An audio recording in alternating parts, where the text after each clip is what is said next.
guys! Welcome to the vlog. So today I'm going to do a short Korea haul for you since nandito na kami sa bahay and wala talaga kaming gagawin. I have nothing to vlog today.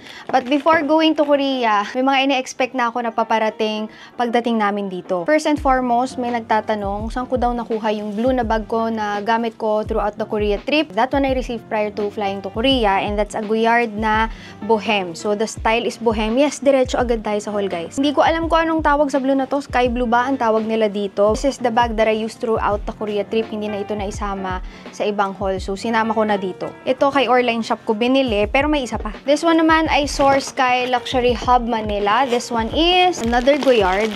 Napakadali kasing gamitin ni Goyard. As in, pag wala siyang laman, para siyang eco bag na pwedeng tupiin, ilagay sa loob ng maleta. Kahit mahaba yung kuko ko or mapabagsak kung saan, hindi siya basta-basta nagagasgasan. Kaya very, carefree siya gamitin. Oh, may nakasama pang Martina shirt. Pag bibili kayo, usually pag mga St. Louis na nafo-fold, ganyan ang itsura ng paper bag niya. But this one is, may ganitong style na ako. I just got it because I don't have this color in this style. A Goyard. Hulaan nyo kung anong kulay nito. Colorful era na ba tayo ngayon? St. Louis PM size and it also comes of course with the pouch. Ito nga yung sinasabi ko sa inyo, pag hindi ko siya ginagamit, I can just fold this. Ilagay ko lang sa loob ng cabin luggage ko. Ayan o, sobrang nipis niya. Sobrang gaan pag walang laman. Sometimes I bring other bags, tapos sinushoot ko sa loob. Usually yung mga Hermes bags sa loob. Tapos ito yung dala-dala ko. Para pag halimbawa kailangan sa security, ilapag, hindi mo iisipin na magagasgasan yung ibang bags mo. Although hindi naman kasi ako sobrang grabing maingat sa mga bags ko. But at least I put some protection and para talaga siyang designer eco bag si Goyard. Tapos yung isang item na binili ko bago ako lumipad is actually a jewelry which cannot be shown dito sa vlog because, paano nga ba? Usually, hindi naman lahat ng binibili ko ay isinasama ko sa loob ng hauls. Kasi yung iba, hindi talaga siya appropriate to show sa public or sa hauls. But yan, so makikita ninyo, sobrang konti lang nabili ko siguro dahil nga nakabili na rin ako bago kami lumipad.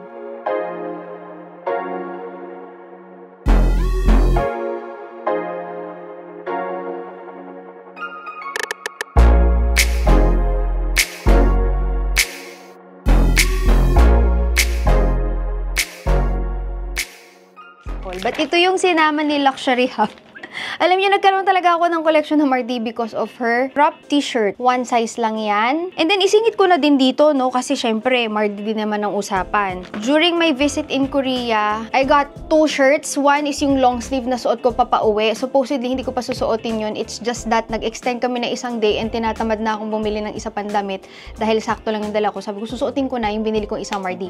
So, that's one sweatshirt. And the other one is, tinanggal ko na sa plastic, pero ito siya, guys. It's also black but pink naman ang kanyang print. So those are the two Mardi shirts that I got. And the last clothing item is this one from, nakalimutan ko ng pangalan, Gelato Peak. Tama ba? Very, very soft and cozy na jacket which I'll be leaving sa aking office kasi nga pagka halimbawa nagkaklase ako, usually gabi, and yun yung time na malamig na talaga yung aircon. So I always leave a jacket there. Sobrang ganda ng design niya kasi very dainty and feels super comfortable talaga as in. So moving on, we have the, ano bang tawag dito? Sunglasses from Gentle Monster. And ito yung first time ko na bumili talaga for myself because yung dalawa kong shades ay talagang bigay sa akin. Oo, puro mga bigay. So first time ko magtingin. And I was really eyeing yung tinted version. Ibig sabihin, hindi siya all black. And alam nyo, okay pala yung ganito na hindi siya sobrang itim na itim dahil mas klaro yung mga bagay-bagay pero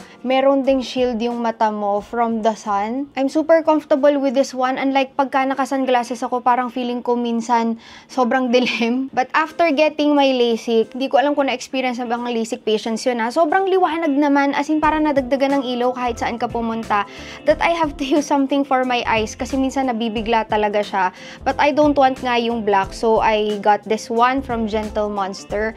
Hindi ko alam kung anong style nito. Hovo, tapos tinted na blue. Meron silang ibang mga tint pa nito. If you wanna check, meron sa vlog ko na portion where I went to the Gentle Monster store. And they adjust it right in front of you. Yung dito sa may ears. Sa mas snug yung fit kasi kin-curve nila sa dulo ng ears. Sobrang ganda ng service during the time that I was in the store. Gusto ko tong case niya. Kasi super lambot. Pag nasa loob siya ng bag mo, tas wala siyang laman, pwede siyang mapipi na ganyan. At not too bulky din naman. And it feels like talaga may protection ka for your sunglasses. But ito kasi, I got it from Gentle Monster para hindi naman sobrang mahal and kahit magasgasan o mapunta kung saan sa loob ng bag ko, I don't have to worry. So that's the purpose of this one. During our last day na hindi ako nag-vlog, we went to different stores. Mayroon akong hinahanap na jewelry, but then I can't really see it. From the stores that we went to, nagpunta pa kami sa mga iba-ibang branch. During that trip, I was able to get dalawang shoes. First is from Loro Piana. Talagang laspag na laspag ko yung aking summer charms. Nung hindi pa uso yung Loro Piana, quiet luxury, ganyan. Binili ko lang yun because it's super comfortable. Pinaka-comfortable na sapatos na na-try ko. And, neutral color yung binili ko eh. So, kahit ano talagang i-partner mo. And that one is around 5 years old na ba yun? Mga ganyan. And still, up to this day, gamit na gamit ko. Nagkakataon lang na every time hindi ako nag-vlog, saka ko siya nagagamit. Parang siya, yun yung ugly shoes ko. Pag di ko alam susuot ko, yun yung sinusuot ko talaga. Tapos naka-customize yun sa akin yung charms niya. Pwede kang maglagay ng initials mo. Pero in-order ko yun sa website, hindi sa store. But this time around, bibili sana ako na isa pang ganon in a different color. Pero nung nakita ko ito, it's a new style. Sabi ko, ito muna since nagagamit ko pa naman yung ganong style ko. Das bag cards, and ito yung sapatos. Ang style nito ay, siguro may pangalan ko dito. Tennis Walk Servo. Neutral, syempre na shoes kasi I want to consider na dapat kahit saan. Kumbaga hindi ako mag-a-adjust para sa sapatos. Ayan siya. This is the Loro Piana tennis shoes. Meron pang isang color, darker brown, during the time na kinuha ko ito. Yeah, yan lang. Size 36 ako. Meron din akong bag na hinahanap sa kanila. Unfortunately, it's only available in like winter edition, mga furry na hindi ko gusto for bags. So, ito lang ang nabili ko sa kanya. But ito siguro baka sa Hong Kong suotin na din natin to kasi mukha siyang komportable. Balitaan ko kayo kung okay nga ba siya. Sakto pala guys, nandito, kakasuot ko lang nung umattend kami ng golf activity in X. Ayan na siya, pero sobrang komportable nito if you're looking for a designer shoe na hindi nag-iisip kung paano ipa-partner or eto talaga. I am size 36 and a half for this one, pero usually ako ay size 36. Kaya 36 and a half ang kinuha ko. Patusok kasi siya sa dulo, gusto ko mas komportable, kaya nag-half size na mas malaki ako.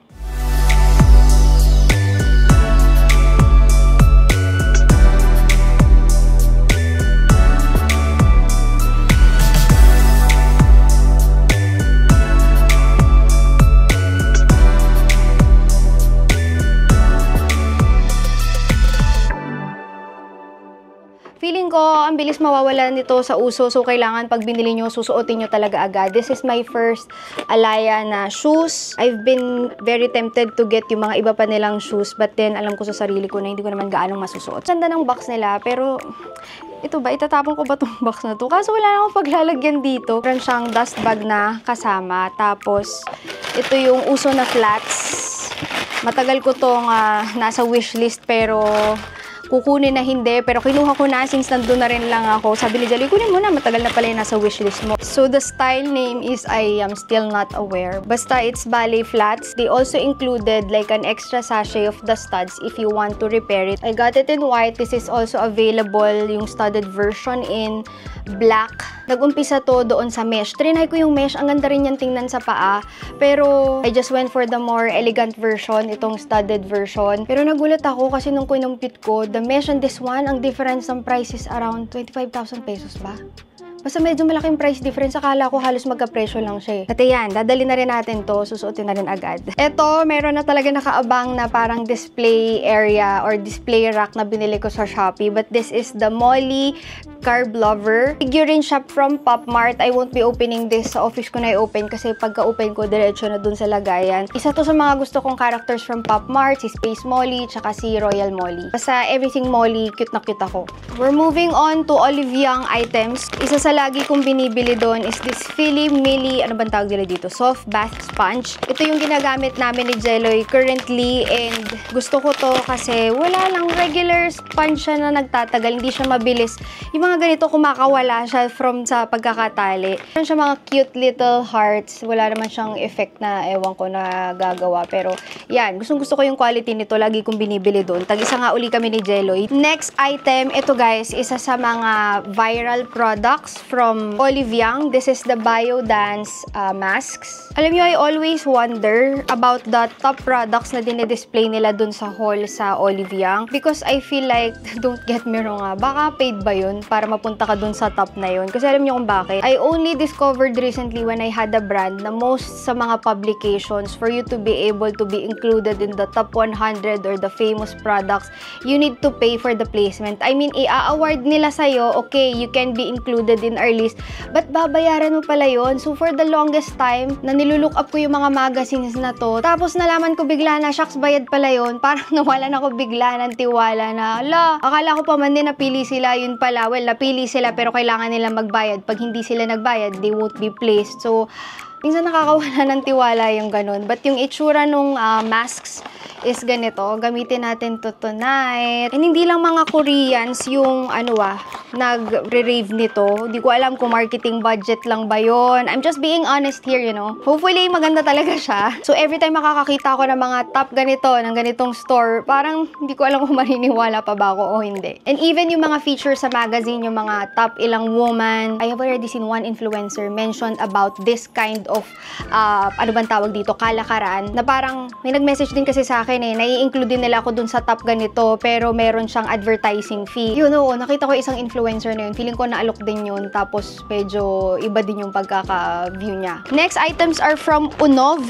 Unov pala yung basa dito. This is the water essence mist for the hair, and I saw this from one influencer. It just adds a little bit of shine to your hair, and I want to try yung mga Korean products more for the hair. For the longest time, wala ako natatry from other brands, pero by face din siya sis ha, by face parang kasi may nakahiwalay sa ilalim tapos pabango din siya. So ito yung malaking version. Mahilig sila sa mga ganito lalo na pag nagugustuhan ng mga tao yung mga product, they introduce yung mga mini versions. Ayan, ito yung maliit. Since I've been using hair tools din, gusto kong itry itong Heating Guard No Wash Treatment. Although ang ginagamit ko lang naman is yung Dyson na Air Straight. Pansin ko na if inaraw-araw ko talaga siya, medyo nadadry ng konti yung hair ko. Next item is also Unov Volume Up Fixer. Whenever I curl my hair, mabilis bumagsak yung aking curl. So maybe this one can help. And it's a spray, yes. Mostly hair products. Alam ko si Unov hair products talaga. Pero nagulat ako when I saw this one. It's actually a perfume. And nabanguhan ako sa kanya. Ang mga Koreans magagaling sila sa pabango. Hindi siya katulad ng mga French or mga Italian perfumes na in your face, amoy mamahalin. Ito hindi. It smells very dainty, very delicate. Pero may dating pa rin yung scent niya. This is the packaging and iba-ibang scent. I think 3 scent. I have the Rosy Aura. And nagulat ako guys na yung isang manuf pala natin, speaking of perfumes, ay maker ng #1 ngayon at very trendy na scent in Korea. So I think magde-develop kami ng perfumes. Kaso nung nag-ask kami, sobrang taas ng puhunan. Hindi ko alam kung mabebenta ba namin yun dito ng ganung kataas. Kasi syempre ibang Philippine market sa Korean market, diba? Naisipan ko lang biglang sabihin. Ito yung packaging and this is the scent. Alam nyo, ang cute nung packaging kasi maliit siya. But this is a hair perfume ha. Ba yung sinasabi ko kanina, it's like an all-over perfume. This one is a hair perfume. Ang cute ng packaging. Ayan o. So, ilang ml lang ba to? 30 ml ba? 20 ml lang. Kaya pa sabi ko parang ang konti. Spray lang natin sa hair ko kasi wala naman akong sobrang bango talaga. Hindi ako marunong mag-describe ng scent, pero sobrang bango, sobrang fresh.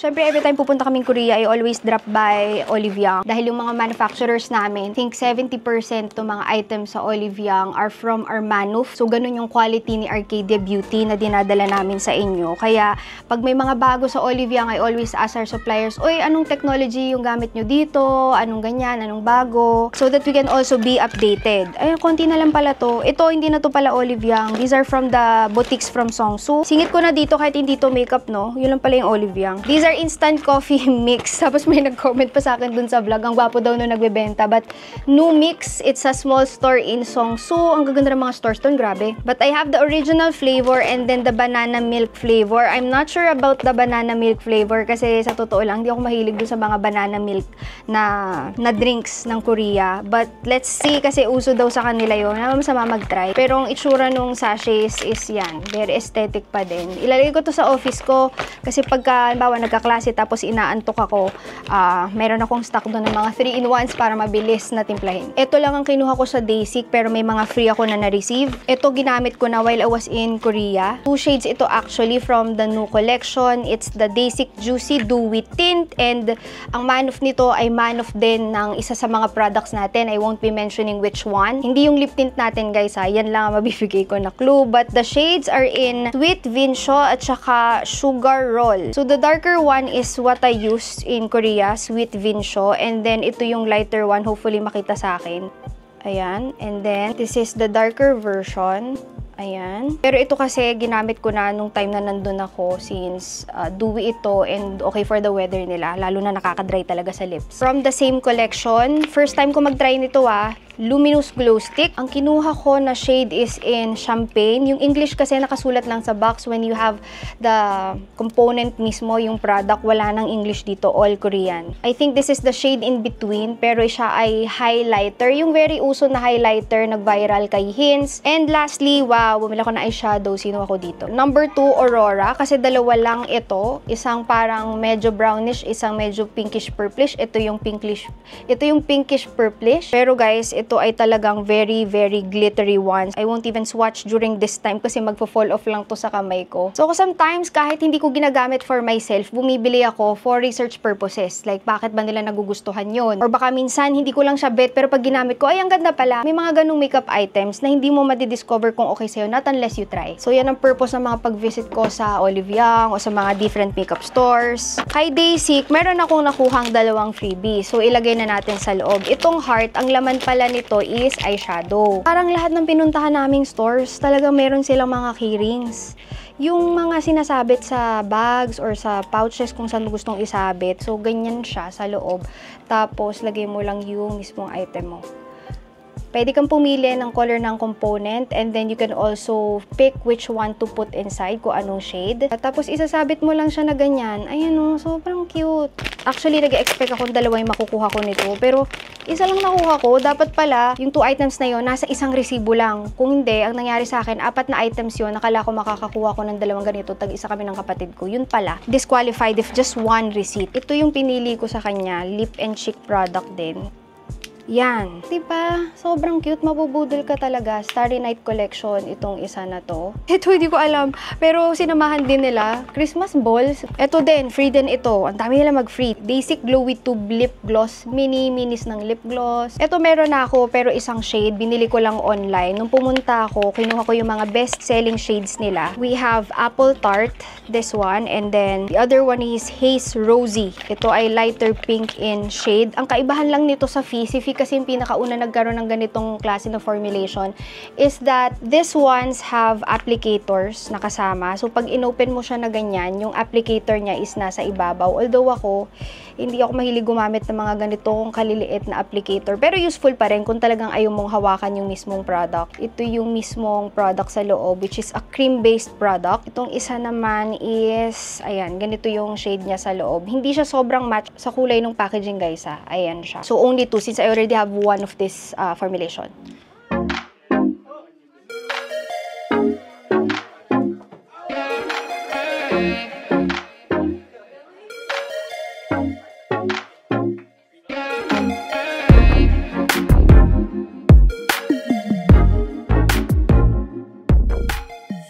Now, for Fee, syempre unahin muna nating ipakita guys yung lip tint kasi ako malip tint talaga ako. Ang ganda rin ang packaging nito. Nung unang beses ko nakita si Fee, 2 years ago, parang starting brand pa lang siya. Sakto lang yung mga packaging niya. Ngayon, may sarili na silang mold and kakaiba talaga yung mga packaging. Like, look at that.